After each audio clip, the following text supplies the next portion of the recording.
Solidairement. Mesdames et messieurs, bonjour et bienvenue dans votre émission Solidairement qui traite de l'actualité solidaire en Mauritanie et de la diaspora mauritanienne. J'en profite pour remercier ma camarade, donc c'est ta camarade qui a bien démarré la rentrée avec comme invité Sar Chekna, coordonnateur de l'association Les Petites Gouttes à Paris. Je vous rappelle donc que notre émission s'intéresse aux actualités mauritaniennes mais aussi aux actualités internationales, c'est-à-dire tout ce qui touche la Mauritanie et qui peut toucher sa diaspora. Pour le mois d'octobre, alors, il y a eu plusieurs activités donc en Mauritanie comme en France. Donc, en Mauritanie, du 7 au 9 octobre, on a eu l'organisation de la deuxième édition de la journée de l'artisanat et de la culture au Musée national et au Parc de la biodiversité. L'Union européenne et l'État mauritanien étaient les organisateurs. On avait aussi donc le mardi 11 octobre 2016 donc l'élection de la jeune chanteuse mauritanienne Koutia qui est âgée de 14 ans. Elle a été élue comme ambassadrice de l'UNICEF. Donc à l'occasion de la Journée internationale de la fille. La jeune chanteuse chante en Wolof, en français et en arabe. Je rappelle qu'elle a été connue surtout par rapport à sa musique sur l'indépendance qu'elle avait fait en 2014. On a aussi donc le 12 octobre donc, un lot d'équipements pour la lutte contre les menaces radiologiques a été remis par l'Union européenne à l'autorité nationale radioprotection de sûreté et de sécurité nucléaire d'une valeur de 208 000 euros. Le 15 octobre, on a aussi une conférence sur le thème La femme et le foncier à l'occasion de la Journée internationale de la femme rurale, organisée par l'Association des cinéastes de Mauritanie, ROSA, et aussi par le réseau d'organisation sur la sécurité alimentaire.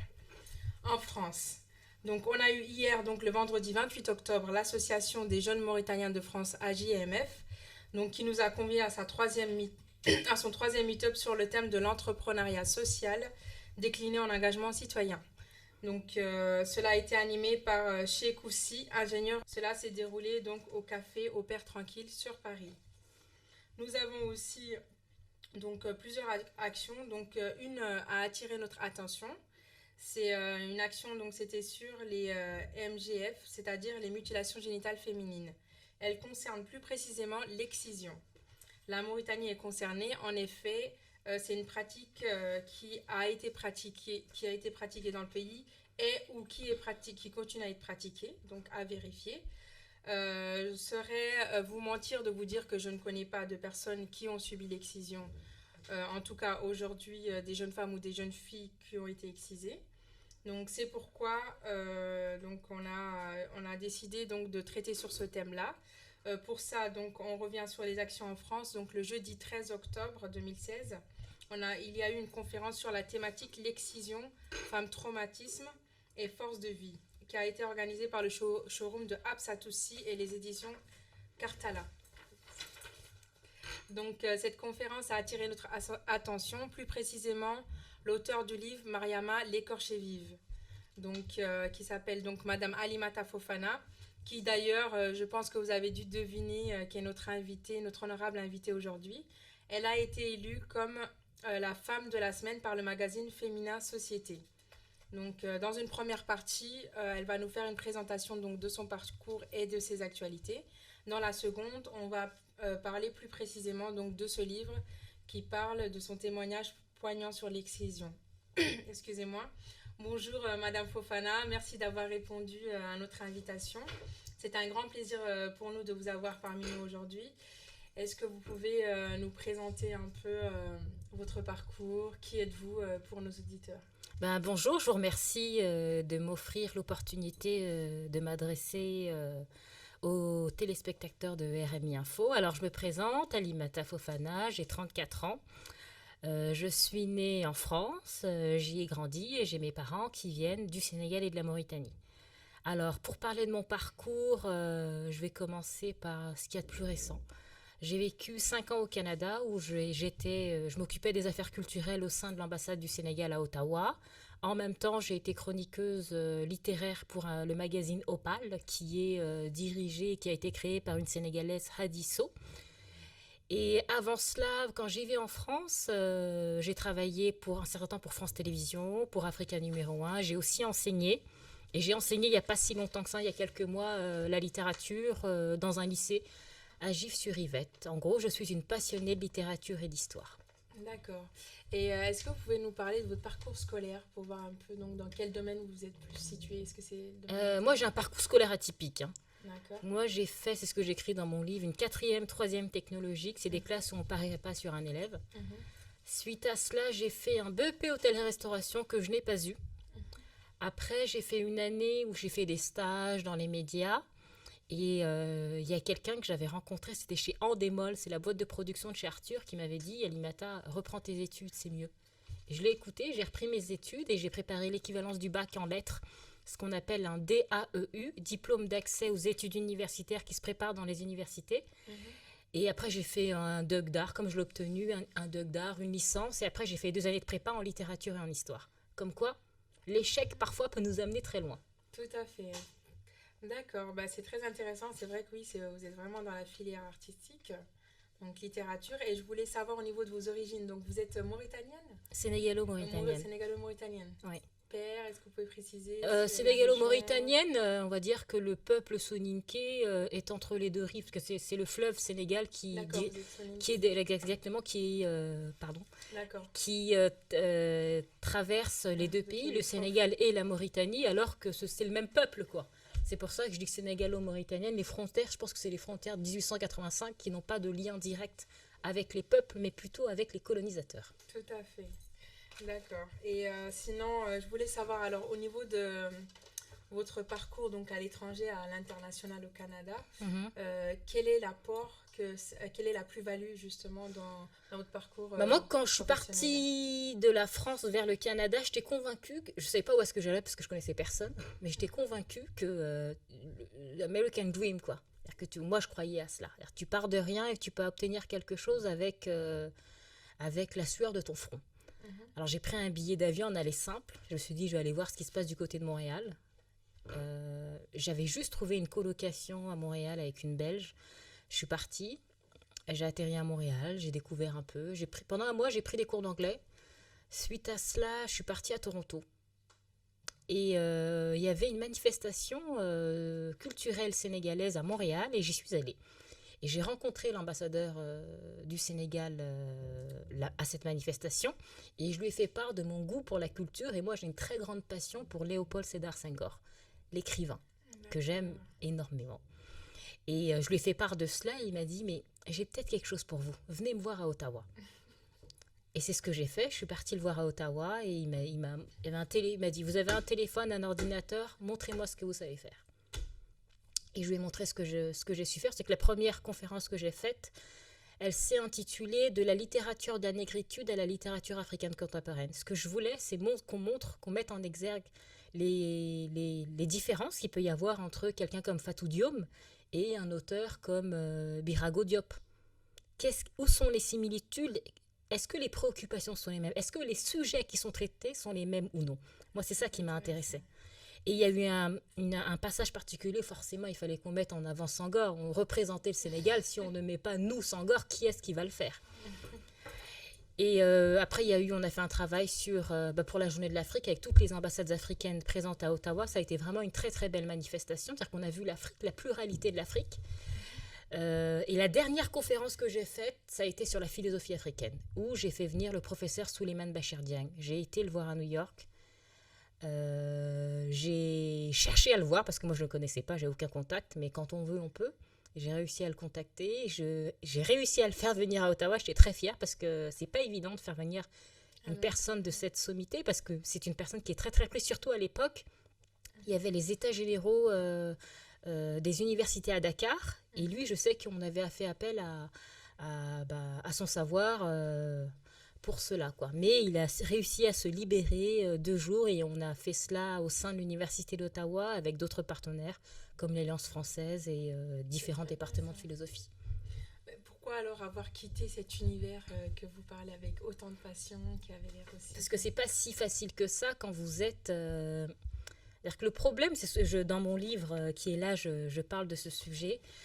Nous, les enfants qui sommes... issus de parents qui viennent d'Afrique ou d'ailleurs.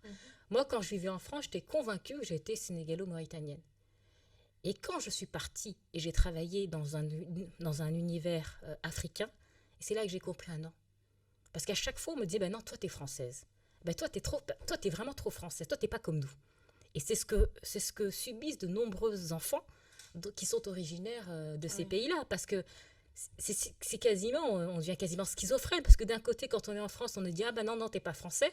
Et quand vous allez dans les pays de vos parents, on dit, ah ben non, t'es pas sénégalais ou malien ou algérien. Et la difficulté, elle est là. C'est là, la confrontation avec l'autre, c'est là que l'on comprend que. C'est-à-dire que là, on nous renvoie une. Exactement. Et on se pose la question, mais qui on est tout compte fait? Qui on est là-dedans? Est-ce que vous avez pu trouver cette réponse? Qui on est au niveau de la diaspora? Comment vous vous placez? C'est-à-dire Alors, aujourd'hui. aujourd'hui, bah, c'est pour ça que j'ai fait un vrai travail. En plus, je suis revenue en France et qu'il y a eu la sortie de mon livre. Je pense qu'au bout de 5 ans, j'avais fait le tour au sein de l'ambassade du Sénégal à Ottawa.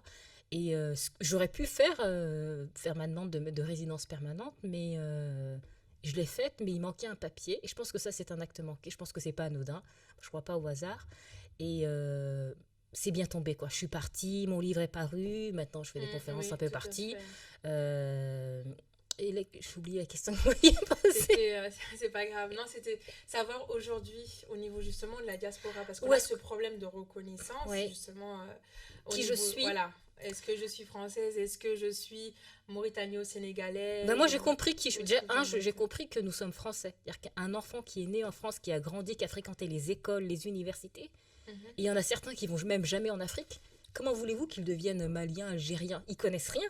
Hormis, ils ont juste un teint basané. Mais la question étant, est-ce que le teint définit une identité?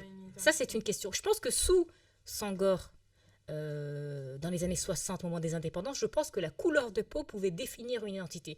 À l'heure actuelle, je crois que ça n'a plus lieu d'être. Et moi, j'ai compris que j'étais française. Et quand vous disiez sénégalo-mauritanienne, non. Moi, je suis française soninké. D'accord. Alors après, on peut.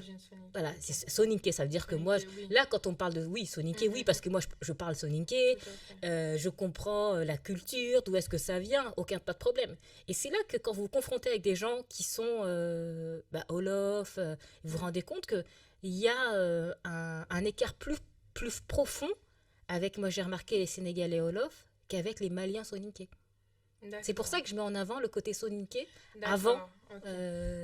avant le pays, quoi. D'accord. Donc oui, la langue qui est partagée, donc oui. La langue qui est Voilà. partagée, la Tout ce qui culture. manque, c'est le territoire au final pour Exactement. créer une nation. Oui, je veux pas je veux pas faire de conflit. Ah oui, parce qu'au final, oui, ça, ouais, d'accord. En gros, ça rappelle un peu, comme vous avez dit, par rapport à la décolonisation où les partages ne sont pas forcément, voilà, on a la division entre guillemets des peuples qui ne sont pas qui prennent pas forcément en compte les différents peuples et leur place et leur histoire. Ouais. D'accord, mais c'est très intéressant d'avoir une vision comme ça parce que justement, j'ai reçu plusieurs invités qui étaient un peu dans le sens où qui je suis, où on a du mal à être reconnu à gauche, que ce soit dans son pays ou du moins en France. Mais aujourd'hui, donc vous dites que vous êtes français soninké. Et est-ce qu'au niveau de la France, vous pensez qu'aujourd'hui, vous avez votre place, vous avez cette reconnaissance? Est-ce que par rapport à il y a 5 ans, avant de partir au Canada, vous vous sentez plus français aujourd'hui? La reconnaissance, déjà, il ne faut pas s'attendre à ce que ce soit l'autre qui vous la donne. Ça veut dire que c'est soit en tant qu'individu, si vous vous définissez comme sénégalais, algérien ou je ne sais trop quoi, ça veut dire que vous partez du principe que vous n'êtes pas légitime sur le territoire. Quand vous vous voyez et vous percevez comme français, vous savez que vous êtes légitime et ça change la donne. C'est-à-dire que même votre rapport que vous avez à la nation n'est pas du tout la même chose que si vous pensez étranger. Si vous pensez étranger, vous avez forcément des droits qui sont moindres comparé à une personne qui est natif d'ici. Je pense que c'est ça qui est important. Et déjà, il faut soit être en adéquation avec qui on est, faire la paix, parce que je pense qu'il y a aussi un problème là-dessus, c'est que souvent on est en conflit entre les deux. Il faut faire la paix et puis croire en ce que l'on est. On est français. On est différent d'un point de vue physique, mais nous sommes quand même français. D'accord. Franchement, je sais pas quoi dire parce que c'est vraiment. C'est bien en plus en ce moment, c'est bientôt les élections. Vous savez ce que disait Aimé Césaire? Aimé Césaire disait nous sommes des Français à part entière et non des Français entièrement à part. Je cite le grand Aimé Césaire. En tout cas, c'est très intéressant vraiment que tout le monde justement entende ça parce qu'on a beaucoup justement des jeunes d'ici, d'origine et qui ont du mal à faire cette part. Et c'est vrai que peut-être si on se dit oui, je suis ça et on part de ce principe-là, déjà c'est un point peut-être Vous êtes un point de départ pour vous êtes plus plus en mesure s'investir, ouais, et de s'affirmer. et de s'affirmer. Et d'affirmer qui on est. Si vous commencez déjà à dire oui, mais je suis pas ceci, je suis pas cela, direct on va vous renvoyer. Bah ouais, bah t'es pas français. Qu'est-ce que tu me racontes? Qu'est-ce que tu me dis? Et quand vous étiez au Canada, vous étiez en tant que française, en fait. Bah, les Québécois, dès qu'on m'entendait, pour eux c'était clair, j'étais française. Dès qu'on, même quand je parle anglais, direct, t'es Voilà, française. c'est la Avec française. l'accent très très fort, surtout quand je parle en anglais. Mais les Québécois, c'est très clair. Et comment ça se passe là-bas quelle est la culture canadienne au Moi, niveau de nationalité, tout ça? Qu'est-ce qu'il y a? Est-ce qu'on a vraiment ce sentiment qu'on peut ressentir dans les rues ici en France, d'être jugé ou autre? Est-ce qu'il y a comment ça se passe là-bas au Non, niveau, parce des que couleurs de peau ou autre? déjà, c'est différent d'une province à une autre. Moi, au Canada, jamais on m'a dit quoi que ce soit. J'ai beaucoup déménagé. Là-bas, on déménage très souvent parce que c'est très facile. Et j'ai jamais eu aucun problème. Au début, j'avais eu peur parce que je me disais, ah, ça se trouve, quand j'appelais, je leur disais, bah, ils m'entendaient, ils me disaient, mais vous êtes français? Je lui dis, oui, mais je suis originaire du Sénégal. Je veux dire, pour qu'ils sachent que je suis noire. D'accord. Mais ils s'en moquaient royalement, quoi. À partir du moment où vous êtes capable de payer votre loyer, c'est le plus important. Par contre, si vous ne le payez pas, on vous met très vite dehors comparé à ici. D'accord. Mais on va dire Pour que respecter les règles, ouais. c'est ça. Et l'objectif, c'est eux, ce qu'ils gardent en tête, c'est que des gens qui sont très objectifs, où il n'y a pas d'idéologie derrière tout ça. Ce qu'ils veulent, c'est très clair. Si vous êtes compétent et vous avez des capacités, il n'y a pas de raison qu'on vous ferme la porte. Et au contraire, eux, ils voient ce que vous pouvez leur apporter. D'accord. Ils le voient comme C'est un l'apport, plus. ouais. Et je me souviens, quand j'étais à Montréal, il y avait quelqu'un qui m'avait dit, c'était un représentant québécois, il m'avait dit, on est chanceux de vous avoir parce que vous, en tant que Français, vous êtes éduqués. Éduquer, ça coûte cher. Et vous êtes très motivés. Alors, on est très content que vous veniez chez nous parce que là, vous êtes vraiment opérationnel.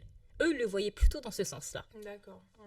Mais ça, Mise c'est à très profit. anglo-saxon. C'est très Oui. anglo-saxon. En France, on a encore un problème parce que il y a une crise identitaire qui est très forte. Depuis que je suis rentrée en France, c'est ça qui m'a sauté aux yeux, c'est la crise identitaire. C'est le côté où on passe son temps à dire c'est à cause de toi, à pointer du doigt les immigrés. C'est-à-dire qu'on ne voit pas l'autre côté. Tout à fait. Et surtout que Justement. ceux qu'on pointe du doigt, ils ne sont pas immigrés. Ils sont français. Tout à fait. Ils ont un Ouais, teint manque de différent. reconnaissance, Voilà, mais ils sont des français. de la minorité. Bonjour, si vous nous rejoignez, vous êtes dans la seconde partie de votre émission Solidairement. Nous sommes en présence donc de notre honorable invitée, Madame Alimata Fofana, donc qui est l'auteur du livre. Mariama l'écorché vive. Voilà, Mariama l'écorché Qui est vive. ici. Merci, qui est ici. Donc pour la seconde partie, donc on va parler du livre et de son contenu, donc qui est autobiographique et en même temps Mi-fiction, voilà, mi-autobiographique. mi-fiction, mi-autobiographique, excusez-moi. Donc le sujet c'est l'excision. Le sujet, c'est pas que l'excision. Voilà, donc c'est ce que j'allais vous demander. Alors quel est le sujet principal? Il y a différents sujets. Moi, ce que j'ai voulu faire, c'est mettre en contradiction ce qu'il peut y avoir entre un...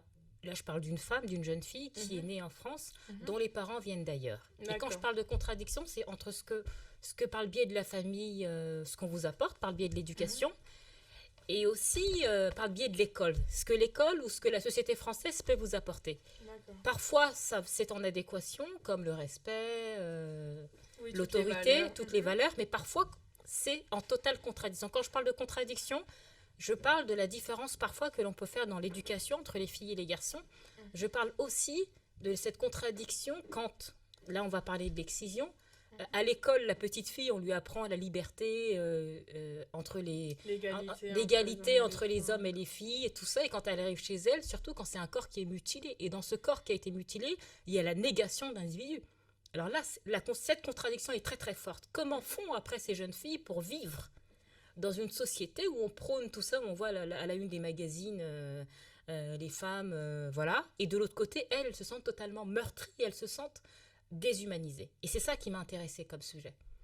C'est-à-dire que ce sujet vraiment... Exact. C'est-à-dire que le point de départ, oui, c'est-à-dire que le point de départ, et ça se passe dans un premier temps dans l'univers professionnel, où à chaque fois, elle est renvoyée à oui, vous êtes pas comme nous, parce que vous êtes une femme, et elle voit des choses comme ça. Et après coup, ça fait écho à ce qu'elle est, son éducation, et elle comprend d'où est-ce que ça vient. Elle essaye de comprendre pourquoi, parce que le personnage tombe malade, et elle essaie de comprendre qu'est-ce qui fait qu'elle en est arrivée là. D'accord. C'est ça. Donc au niveau justement de la mutilation génitale féminine, l'excision. Donc on va rappeler quelques chiffres, à savoir donc on a 125 millions de filles et de femmes qui sont actuellement en vie, donc qui ont été mutilées. dans ce sens-là, donc dans 29 pays africains et du Moyen-Orient. Et on compte 30 millions de jeunes filles qui vont l'être dans les 10 prochaines années. Donc ce sont des chiffres qui sont basés donc, sur une enquête qui a été effectuée en 2011 par l'UNICEF, ce qu'il faut savoir, et qu'en général, ce sont des cas qui sont pratiqués de manière traditionnelle. Alors, justement, je voulais vous demander, parce qu'on a en Égypte, au Kenya et au Soudan, où ce sont des prestataires de santé qui le pratiquent. Que pensez-vous? Est-ce que vous pensez que l'excision, je ne pense pas que vous êtes de cet avis, doit être légalisée comme la pratique pour la circoncision? Non, c'est deux choses qui sont totalement différentes. Déjà, la circoncision, c'est la peau qu'on retire.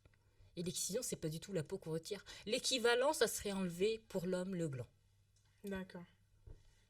Non, c'est très important que les gens y sachent parce que le problème, il y a certains pays qu'on leur dit oui, c'est des pratiques barbares, c'est mal fait, entre guillemets. Ils sont partis à ça veut dire qu'ils ont détourné, le mettre dans le milieu médical. Oui, mais c'est pas mieux parce que là, c'est vraiment encore essayer de contrôler la femme. C'est-à-dire que la femme est encore vue comme quasiment un chien quoi, ou un chat qu'il faut castrer. Elle n'est pas capable de se contenir, elle n'est pas capable de se tenir convenablement, alors on en arrive à avoir ce type de pratique. C'est ça qui est terrible, quoi. Tout à fait. C'est-à-dire que ces pratiques, elles sont faites parce qu'on croit que la femme est comme un animal qui a des chaleurs et auquel elle peut pas... oui, elle ne peut pas Je me souviens, quand j'étais en Mauritanie, j'en avais discuté avec une cousine. Sa fille avait 3 ou 4 ans et je lui pose la question, est-ce que ta fille a été excisée? Elle me dit oui. Et elle me dit, en plus elle a beaucoup saigné. Et je lui pose la question, mais pourquoi tu as fait ça à ta petite fille? Elle me dit, mais si je ne l'avais pas fait, elle aurait trop aimé les hommes. Et je lui dis, comment ça? Et l'objectif, c'est de comprendre la démarche, quoi. Et je lui dis, comment ça? Elle m'a dit oui, parce qu'après, elle risque de tomber enceinte en mariage. Et je lui dis, mais au lieu de castrer ta fille, si tu l'éduquais, je lui dis, si tu lui mettais quelque chose dans la tête, tu ne crois pas qu'elle pourrait après faire prendre des décisions un peu plus réfléchies? Et elle me répond, mais j'y avais pas pensé. Ça montre à quel point l'excision est un automatisme. Et que les femmes font ça, elles font perpétrer ça de génération en génération, et souvent sans trop se poser de questions. Et d'ailleurs, justement, en parlant de ça, il y a dans cette enquête donc, de l'UNICEF, elle a relevé que la plupart des mamans qui ont été interrogées, elles disent qu'elles sont contre l'excision, mais elles l'ont fait à leur fille. C'est-à-dire qu'il y a vraiment des paramètres extérieurs. Ouais, donc, dans ces paramètres extérieurs, j'en ai vu que vous avez développé certains dans la dernière conférence le 13 octobre. Est-ce que vous pouvez rappeler 2-3 paramètres extérieurs qui font que la mère en elle-même n'est pas décisionnaire de cet acte? Déjà, je pense que les mères, elles pensent bien faire. C'est difficile à comprendre, mais une mère qui fait ça pour sa fille, elle pense le faire pour le bien de sa fille. Il y a aussi la pression. C'est-à-dire que souvent, c'est dans des environnements où c'est le groupe qui prime sur l'individu. Alors, la pression fait que, même si vous ne voulez pas au fond de vous, vous allez le faire parce que de peur des qu'en dira-t-on. Et comme c'est la norme, vous allez vous soumettre à la norme. Et aussi, je pense que pour les excisions qui sont faites en France, parce qu'il y a aussi des excisions qui sont faites en France dans les appartements, c'est souvent, moi je dis souvent que ce qui est important, c'est aussi l'environnement. C'est-à-dire que dire l'excision, c'est pas bien, certes, mais l'excision est possible quand il y a un environnement qui est propice à cela, quand c'est un environnement qui est clos et qui n'a pas forcément de lien avec ce qui se passe à l'extérieur. Ça, c'est aussi un paramètre important qui compte. Dès qu'il y a une petite ouverture, vous verrez que ces pratiques, elles cessent. Parce que les femmes, elles prennent conscience, il y a des échanges, ils se rendent compte des conséquences, parce qu'il y a des conséquences à l'acte de l'excision. Là, le bébé Bobo qui est décédé, un petit bébé de je crois, 3 ou 4 mois ou 5 mois, mais un tout petit bébé qu'on a excisé dans un appartement. Et il s'avère, les parents savaient que c'était interdit. Hein. Le bébé il se vidait de son sang, mais comme le père savait que c'était interdit, alors il n'a pas été tout de suite à l'hôpital. Il est resté dans l'appartement, je ne sais combien d'heures, avec le bébé qui se vidait de son sang. Et en fin de journée, il s'est dit, faudrait peut-être aller à l'hôpital. Ils ont été à l'hôpital, mais c'était trop tard. Et le médecin a ouvert la couche et ils ont compris pourquoi le bébé était mort. Ça, c'est les causes directes de l'excision. Il y a d'autres conséquences aussi à cela, à l'excision. Les femmes qui meurent en couche, ça, c'est très, très important aussi. Les femmes qui meurent en couche, le problème d'énurésie. lié aussi, Être stérile aussi. oui, il y a la stérilité aussi qui est en lien direct avec l'excision. C'est-à-dire qu'il y a vraiment beaucoup de conséquences à Mm. cela. Mais je pense qu'il y a une peur derrière tout ça. Tout à fait. Et d'ailleurs, parfois, on a même des conséquences qui sont contraires aux idées reçues. Mm. Par exemple, donc j'ai relevé 3 idées reçues suite à cette enquête. Par exemple, on dit que certaines religions imposent les mutilations sexuelles féminines. C'est-à-dire qu'on part dans certaines communautés où on a utilisé la religion pour l'imposer. Donc en réalité, aucune religion n'impose les mutilations sexuelles féminines. Mm. C'est une règle très ancienne, coutumière. C'est Il vrai. y a aussi les mutilations sexuelles rendent les femmes plus fécondes. Ça, c'est des bêtises aussi. Voilà, qui au contraire, elles peuvent être stériles ou générer lors de l'accouchement des complications majeures qui risquent d'entraîner la mort des nouveau-nés ou de la mère. On a encore une autre qui dit que l'excision et l'infibulation sont une marque de respect envers les coutumes et les traditions. Qu'est-ce que vous pensez de celle-là? Bah, je pense on est prêt à tout pour justifier l'horreur, quoi. Si vous voyez l'acte, parce que c'est ce qu'il faut dire aux gens. La grande partie des excisions sont faites à même le sol avec un couteau ou une lame de rasoir ou un tesson de bouteille. À vif, à vif sur un enfant ou un bébé. Alors vous allez me dire, attention, c'est quand même, c'est pas rien ça quand même. Quand vous pensez à l'acte en lui-même, c'est important. Je pense que les gens se rendent compte de l'horreur de cet acte. Tout à fait. Et d'ailleurs, si on regarde, donc si on compare les 3 pays voisins, Mauritanie, Mali, Sénégal, on voit donc la prévalence, c'est-à-dire le nombre de personnes qui a été excisées en 2011, qui a été prévu. Donc au Mali, on va jusqu'à 89%, en Mauritanie jusqu'à 69% et au Sénégal 26%. Est-ce que vous avez une explication pour ces chiffres? Moi, je pense que c'est lié à l'éducation. Je pense que plus les femmes vont à l'école, et moins l'excision sera pratiquée. Je pense que là-dessus, je suis convaincue. Tout est une question d'éducation. Je pense que c'est pas anodin que le Mali soit avec un pourcentage aussi important, la Mauritanie aussi. Et le Sénégal, c'est en baisse. Il y a aussi une loi aussi, hein, qui est. Il y a Oui, une c'est loi ce que j'allais dire. Il y a aussi le fait que ça soit plus tabou peut-être, parce qu'il y avait aussi le sens où on n'en parlait pas. On voit les choses, mais on n'en parle pas. Le fait d'en parler, peut-être que... le fait aussi que moi, je pense que c'est vraiment l'éducation, parce que l'éducation, ça vous ouvre totalement. Oui, mais si on est esquisé, on a 3 mois. L'éducation, on peut être éduqué après. Non, mais quand je parle d'éducation, c'est que même si c'est ouais. après coup, les femmes prennent pour conscience. Oui, elles vont pas le faire à leurs filles. Même si elles l'ont suivi, parce qu'elles vont comprendre déjà les méfaits. Et l'école, ça sert à ça. L'école permet de remettre en cause la tradition. L'école, elle permet aussi de penser par soi-même et pour soi-même. L'école, ça sert à ça. Et à partir du moment où vous êtes capable de penser, il y a des choses que vous ne faites pas. Parce que vous prenez conscience et vous êtes capable de réfléchir. Vous n'allez pas faire les choses par répétition. Si vous faites les choses, ça sera quand même un minimum sensé. Et bien, ça change totalement la donne. Et pour le Sénégal, il y a une loi qui interdit l'excision. Il y a une loi en France aussi, d'ailleurs. Non, mais en France, par contre, si on vous attrape, ça va vous coûter très cher. Oui. Au Sénégal, je suis pas sûre. Alors, ce qu'il faut savoir, en fait, justement, pour les Français, donc si les personnes, elles sont nées en France française, si c'est pratiqué en France, qu'on soit d'origine française ou autre, c'est puni par la loi. Oui. Si on est français et que c'est pratiqué ailleurs, c'est aussi puni par la loi. Oui. Donc, j'ai par exemple 3 sanctions. Donc, les violences ayant entraîné une mutilation ou une infirmité permanente, 10 ans d'emprisonnement et 150 000 € d'amende. La mutilation qui est commise sur un mineur de moins de 15 ans, 20 ans de réclusion criminelle. Donc, on a eu des cas, certains cas qui étaient déchiffrés en France ou à l'extérieur, où les gens ont été justement condamnés suite à des actes. Oui, ça c'est grâce à l'avocate Linda Veikuriel, qui a fait un travail énorme pour que l'excision soit criminalisée. Parce qu'au début, c'était jugé comme un délit. Comme quelqu'un qui volait, je ne sais quoi, des bonbons, je ne sais trop quoi. C'est-à-dire que c'était une petite tape sur la main. Mais quand vous arrivez en cour d'assises, c'est autre chose. Déjà, c'est comme dit Linda, c'est qu'il y a plus de temps. On décortique bien. Et quand vous êtes face à Linda Veikuriel, je pense que vous avez quand même du souci à vous faire. Ah. Donc, éventuellement, j'ai repris les personnes qui sont à contacter si on est dans ce cas-là où on a une personne de la famille qui est dans ce cas-là, à savoir le procureur de la République au tribunal de grande instance. Ça, c'est donc pour les personnes qui l'ont subi, qui sont en France ou qui l'ont subi à l'extérieur, mais en tout cas qui sont en France. Les services sociaux médicaux. On a aussi le 3919. Donc, il y a un numéro justement qui permet de pouvoir témoigner anonymement et essayer d'avoir une aide pour savoir comment il faut réagir, etc. si on ne veut pas dénoncer sa famille ou son entourage. Et en cas d'urgence, bien sûr, on a le 17 et le 112. Mais je pense justement, ce qui est intéressant, c'est le fait que vous ayez votre livre, qu'il y ait des gens qui témoignent de leur vécu.